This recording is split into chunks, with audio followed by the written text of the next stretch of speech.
Guys, it was a crazy weekend, and when I tell you it was crazy, we had over 125 card sales, the most profit we've had in a while. And you know what else? You guys lit up the comment section over the last couple of days. So today in our shipping show, we got a lot to send out, a lot to talk about. So let's just get right into it. All right, like I've said already, it was a great weekend in sales. And before I even get into the first question or comment, I want to go over something that we've done before. You guys have asked about multi-quantity orders, how I ship those. I've showed you when it comes to the standard envelope. But what about when I have to use a bubble mailer and USPS Ground Advantage, formerly First Class? What do I do there? Today I finally get to show you that because part of the reason why we had such great sales, we had one customer buy 39 cards. They ranged in junk wax era from 87 to 97, a lot of 95 and 97 tops. Guys, I told you, we saw a lot of those too. But yeah, so what I've done is I split it up 39 cards. I put 20 in one team bag, 19 in another. What I have now is two pieces of cardboard. I know some people, they like to take a top loader and just tape it. I like to take a piece of cardboard. I just feel like it's going to wind up being a little bit sturdier. Sandwich them in between. Then take tape and just tape the edges. Usually I would use packing tape, but I'm all out of packing tape at the moment, so I can't really use that. So yeah, what we do, just seal it up to where it's going to just become a nice little brick. And the weight on these is going to vary depending on the cardboard you use, how many cards there are. Sometimes it can be as low as 3 ounces still, sometimes 4 ounces. I just play it safe and put 7 ounces. Because once you get to 5 ounces, everything's in that 5 to 8 ounce range with USPS. So I'll put 7 ounces. Then, you know, if it winds up 3, I might get a refund, I might not. But here we go. We got our brick all taped up. You hear it? No cards moving. Then what I do, I drop it in a bubble mailer, eBay branded. Reason being, I use the quarterly shipping discount that I get for having a store, and I use that on bubble mailers. So, guys, I don't use bubble mailers often, so these things last me forever. See, I seal it up, take the label. I like to put it on the side with the flap. Feel it just, you know, gives it another layer of protection in case the stickiness on the flap comes off. Because, I mean, it is an eBay shipping product, and we've all had struggles with those before. But, guys, that is how I ship a multi-quantity order that's not going to go eBay standard envelope. So there you go. Let's go get into our first question. My boy Jason Edwards back with some more questions today. He's got 3 of them. He asks what kind of scanner I use. Do I use Card Dealer Pro? And with Card Dealer Pro, how does it do with cards 2018 and later? Because we know there's been plenty of issues with those. All right, so what kind of scanner do I use? That's something we actually talked about in the last video. And before I jump into that, I want to go talk about a card we've sold quite a bit here. And I tell you, I sell a lot of them. I got 2 Barry Larkins right here going to one person. Then the next order is another Barry Larkin. Guys, Barry Larkin, 87 tops. It's not a big money maker, but it constantly sells. All right, so what kind of scanner do I use? I use the Fujitsu FI 7030. It's an older model. Jason, what you can do is you can check out my last video. I'm going to link it below in the comments section. And you can go check that afterwards. You might have already checked it out by the time you watch this, which means your question would have been answered. What do I use to scan? Listing, I'm using Card Dealer Pro. Yes. I like it. I didn't feel like using Chronosio. I know a lot of people do, but I saw Card Dealer Pro and I liked it. It looked a little bit simpler to me and a lot easier to use, so that's what I went with. And how accurate is it on 2018 to present sports cards?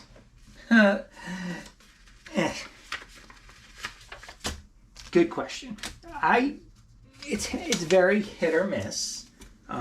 One of the flaws I see with the program is it can pull up, say, this Keston here, Topps 22 card. But when I'm going through, it'll tell me it's a foil, or it'll tell me it's some kind of, different subset, because Topps says millions of different parallels and everything. And then I have to go through and choose that it's actually the base card. But it'll at least pull up the right card. And for me, I've gotten pretty quick at just, hitting the drop down box and flipping to the correct one. So how accurate is it on the modern day cards? Debatable. I think it does well enough though for the price that I'm paying and for the amount of cards I'm having scanned, especially since a lot wind up being junk wax era, so it winds up working out for me. So I hope that answers your question, Jason. I know it kind of wasn't really an answer, but it's not bad. If you go, I'm not an affiliate, but I know there's some people like 1 Million Cubs, Bo, American Arbitrage, Carry, that are all affiliates, and if you sign up through their link, you'll get like a 500 scans for free. So if it's something you think you'd be interested in trying, one thing you could do is go sign up through one of their links. So yeah, that's American Arbitrage Cards and 1 Million Cubs Project. Check out one of them too, and hopefully that'll help you out. Now, Media Marauder, he's one of my boys from way back.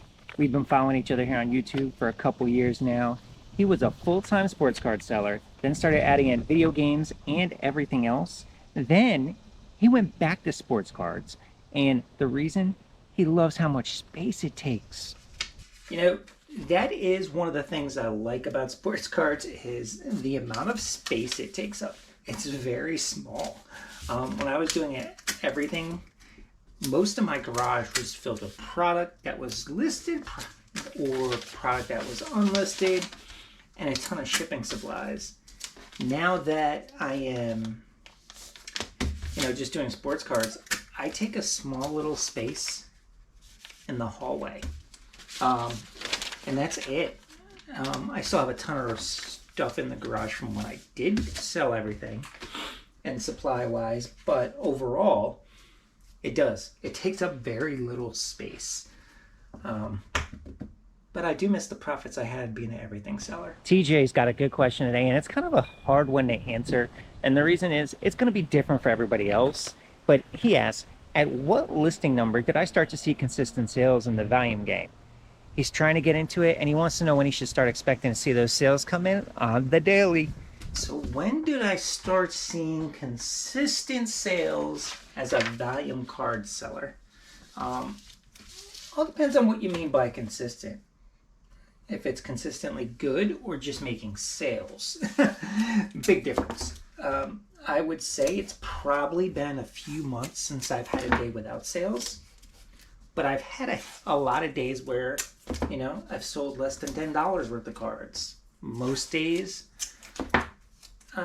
usually $15 to $20 worth, so around 10 to 15 cards, which to me isn't too bad considering I'm now a 16,000 card store. But I hit that point probably about 3 or 4 months ago when I was around 8,000 listings. Since then, it goes up. I have days where I can sell 50 to 100. I mean, Friday I sold almost 100 cards. So it's all hit or miss, but consistent sales, that took a while. I'd say it probably took 2 to 3 months. Where I was inventory wise, I don't remember. I think it was probably like around 4,000 cards maybe. But consistently good sales, I'm not quite sure. 19 notifications, what the? Oh, looks like somebody just made a big purchase. I love those big quantity orders. Let's see how much it was before we finish this. Oh, only a 7 card order. See, I got thrown off. I got 19 notifications and there's only 7 cards that sold. eBay and their double notifications on everything right now is just driving me insane. But still, I will take a 7 card order. It is all 2022 Topps base cards.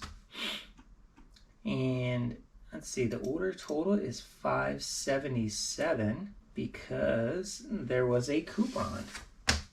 So order earnings $442 after cost, 87, so $360 for 70 cards, a little over 50 cents a card. And that is because I sent a coupon over the weekend to users that, you know, had bought from me before or follow me. It was a 50% off, a $10 purchase or more, just trying to drum up business while sales were slow. Yeah, consistent sales. I get them consistently. Good days, that's a different thing. But yeah, it's probably been a few months since I've had a day with 0 sales. So hopefully that answers your question a little bit. Now, these kind of comments we get every once in a while. Daniel says, it is hard to make money on eBay because of all the fees and the shipping costs. All right, Daniel, you're not lying. It's hard to make money selling sports cards on eBay. With the fees, the shipping, it really is. Especially if you're doing the low-end cards. You really have to sell volume. You really do. It can be very tough. I feel like a lot of people probably come and go pretty fast just because, you know, it is so hard. Thankfully for me, I'm part-time. I do this just to make some extra cash and continue to fund my interest in the hobby as well. So it's not like I'm, you know, losing a ton of money or I'm counting on this to survive. I kind of just, you know, do it as a hobby. And for me, I can deal with the bad days and the good days. But yeah, if I was doing this full time, I would definitely be looking to get a more of a higher mix of high dollar cards so I can really bump up the daily sales. So as you saw, that was another multi-quantity order. This one was Christian Yelich. Sold 5 of them to one person, so that's a pretty good sale. Definitely a Yelich fan or a Yelich collector. Hope he's going to be happy with these. As you see, guys, there's a lot of multi-quantity orders this weekend. I'm very happy with it. Now, John Beard, he's got a couple questions today. He says, what is your profit margin on cards? And what is the most expensive thing you sold so far on eBay? That is a good one because you're going to be kind of surprised. What is the most expensive thing I've ever sold? Well, it wasn't a card. Let me get that right. Tell you right now. It was not a sports card. That's for sure. It was a set of books. Louis L'Amour leather-bound books. Almost complete set. Like, I think I was only missing like 8. Got them from my father-in-law. We sold them, I think the final selling price was about $850, right around there, plus shipping. So that was good because media mail, it had to go in a couple of shipments since, you know, leather-bound books, they add up quick when it comes to weight.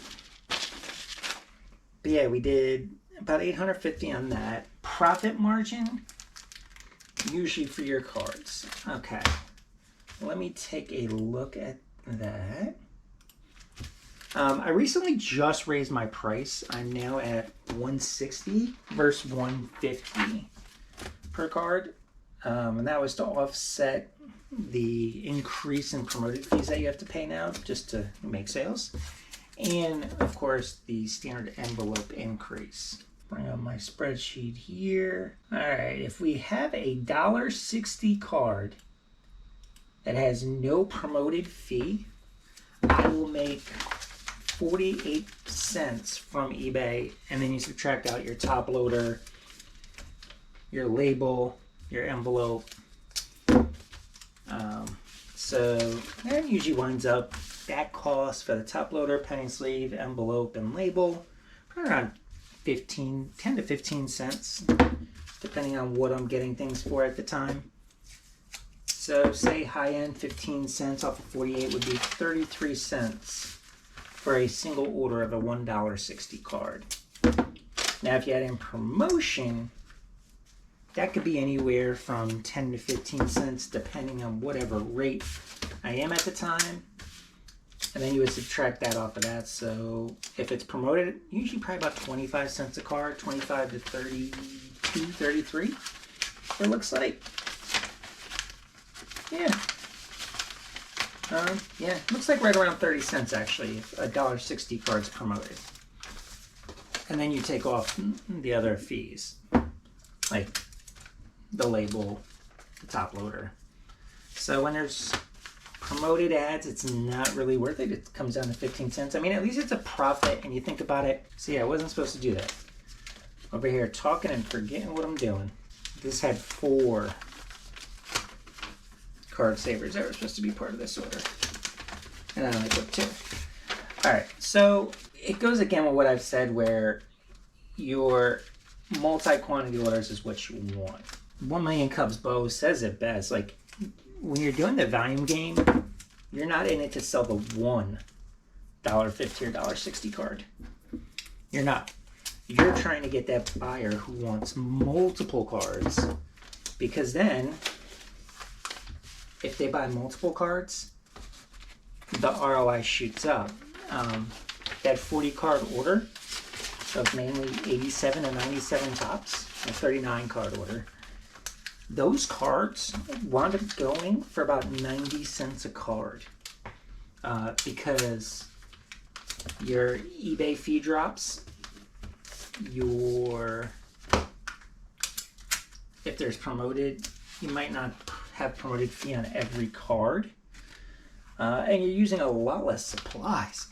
I mean, you saw the team bags. I used 2 team bags, an envelope, and some cardboard. And the cardboard, that's from boxes of stuff my wife orders stuff with. So your costs really drop, and it wound up like 85, 90 cents a card. So really, you want those multi-quantity orders. Am I going to sell more singles than I do multi-quantity? Yeah, you guys see it every day. But yeah, that's usually where the profit margin's at for a single card, right around 25 to 40 cents. But yeah, good question. Now guys, I told you it was going to be a long one today, and that it was. Thanks for sticking with me. Thanks for all the comments. Keep them coming. And you know what? I have to get back to the shipping because I still got so much more to send out. That's how good of a weekend it was. Let's hope that keeps rolling this week. Guys, thanks for watching.